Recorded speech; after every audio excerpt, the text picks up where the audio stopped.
Hello students, so in this lecture I will be talking about the next reagent, that is the red phosphorus plus HI। तो red phosphorus plus HI एक बहुत strong reducing agent है। आपके पास में इसको हम basically फिर से दो कैटेगरी में क्लासीफाई कर रहे हैं।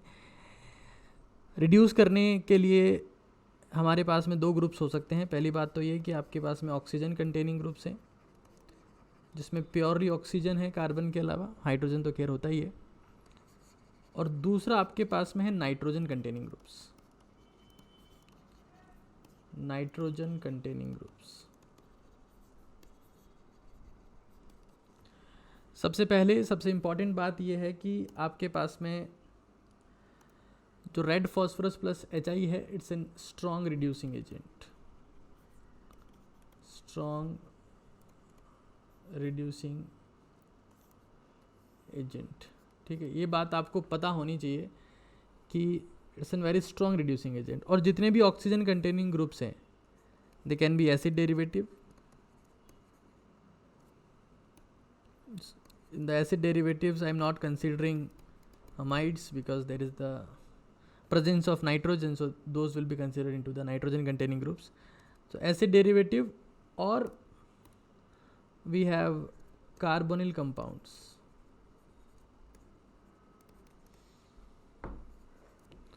तो एसिड डेरिवेटिव में आपके पास में खुद एसिड हो सकता है, उसके अलावा एस्टर, ऑयल हैलाइड,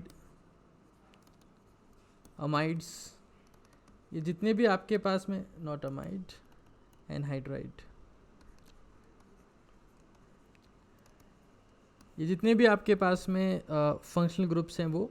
और कार्बोनिल कंपाउंड्स में आपके पास में दो हो सकते हैं, आइदर एल्डिहाइड और वी हैव द कीटोन। तो जितने भी ऑक्सीजन कंटेनिंग फंक्शनल ग्रुप्स हैं उनको सबको red phosphorus plus HI alkane में कन्वर्ट करता है।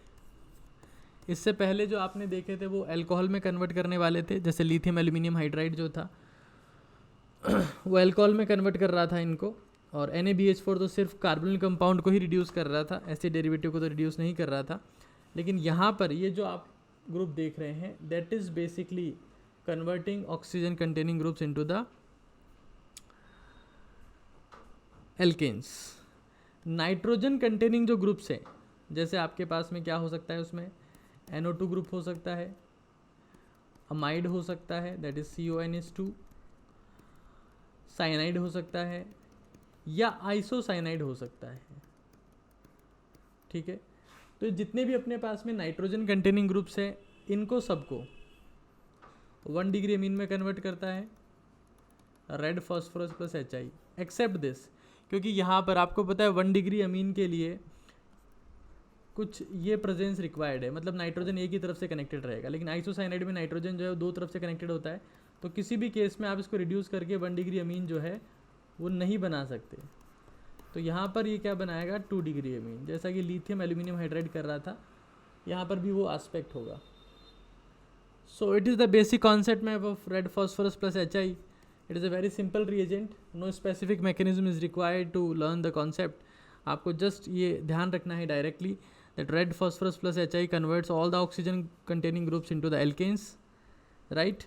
And all the nitrogen group जिसमें आपके पास में नाइट्रोजन होगा, उन सारे ग्रुप्स को कन्वर्ट करता है 1 डिग्री अमीन में, एक्सेप्ट द आइसोसाइनाइड। आइसोसाइनाइड से आपके पास में 1 डिग्री अमीन का फॉर्मेशन नहीं होता है, 2 डिग्री अमीन का फॉर्मेशन होता है, ठीक है। तो होपफुली मैं उम्मीद करता हूँ ये बहुत सिंपल रिएजेंट है और इसमें आपको कोई दिक्कत नहीं होगी। It was pretty easy. Question बहुत रेयरली आता है, but still you must know about this reagent. तो आज के लिए इतना ही है, थैंक यू।